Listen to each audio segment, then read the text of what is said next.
സംഘർഷം നീളാനുള്ള സാധ്യത കണക്കിലെടുത്ത് ഇറാനിൽ നിന്നും ഇസ്രായേലിൽ നിന്നും ഭാരതീയരെ ഒഴിപ്പിക്കാനൊരുങ്ങുകയാണ് കേന്ദ്ര വിദേശകാര്യ മന്ത്രാലയം ഇവിടങ്ങളിലെ ഹൈക്കമ്മീഷനുമായി കൂടിയാലോചനകൾ നടത്തി.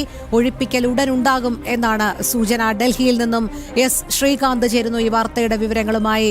ശ്രീകാന്ത്, നമുക്കറിയാം ഈ ലോകത്ത് എവിടെ സംഘർഷ സാഹചര്യം ഉടലെടുത്താലും ഭാരത പൗരന്മാരെ അവിടെ നിന്നും രക്ഷിക്കുക എന്നുള്ളത്, അവരുടെ സുരക്ഷ ഉറപ്പാക്കുക എന്നുള്ളത് തന്നെയാണ് എക്കാലത്തും കേന്ദ്ര സർക്കാർ ലക്ഷ്യം വെച്ചിട്ടുള്ളത്. അത് നമ്മൾ കഴിഞ്ഞ കാലങ്ങളിലൊക്കെ കണ്ടിട്ടുള്ളതുമാണ്. നിലവിൽ ഇപ്പോൾ ഇസ്രായേൽ ഇറാൻ സംഘർഷ സാഹചര്യത്തിൽ ഇറാനിൽ നിന്നും ഇസ്രായേലിൽ നിന്നും ഭാരതീയരെ ഒഴിപ്പിക്കാൻ ഒരുങ്ങുകയാണ് കേന്ദ്രം. ഒരല്പം വെല്ലുവിളി നിറഞ്ഞ ദൗത്യം തന്നെയാണ്. അത് ഏത് രീതിയിൽ നടപ്പാക്കാനാണ് നിലവിൽ ഇപ്പോൾ കേന്ദ്രം ഉദ്ദേശിക്കുന്നത്?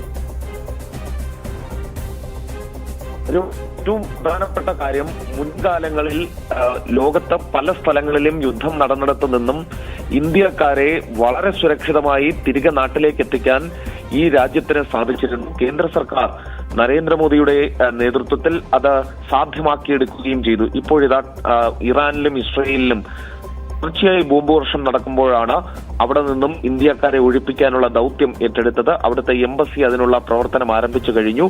കേന്ദ്ര വിദേശകാര്യ മന്ത്രാലയം നൽകി. ഇപ്പോൾ അതിനുവേണ്ടിയുള്ള ആ രക്ഷാദൌത്യം വൈകാതെ പ്രഖ്യാപിച്ച് ആളുകളെ ഇന്ത്യയിലേക്ക് തിരികെ മടക്കിക്കൊണ്ടുവരും എന്നാണ് മനസ്സിലാക്കാൻ സാധിക്കുന്നത്. കേന്ദ്ര വിദേശകാര്യ മന്ത്രാലയം പ്രധാനമന്ത്രിയുമായി ഇക്കാര്യത്തിൽ സംസാരിച്ചിട്ടുണ്ട്. എംബസികളുമായി ഇത് കോർഡിനേറ്റ് ചെയ്തിട്ടുണ്ട്.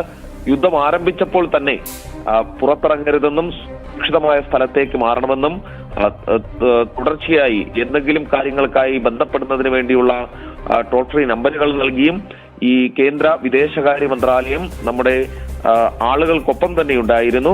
ഇതാ ഇപ്പോൾ ആ രക്ഷാദൌത്യത്തിലേക്ക് പോകുന്നു. ഏത് നിമിഷവും രക്ഷാദൌത്യം പ്രഖ്യാപിക്കാം.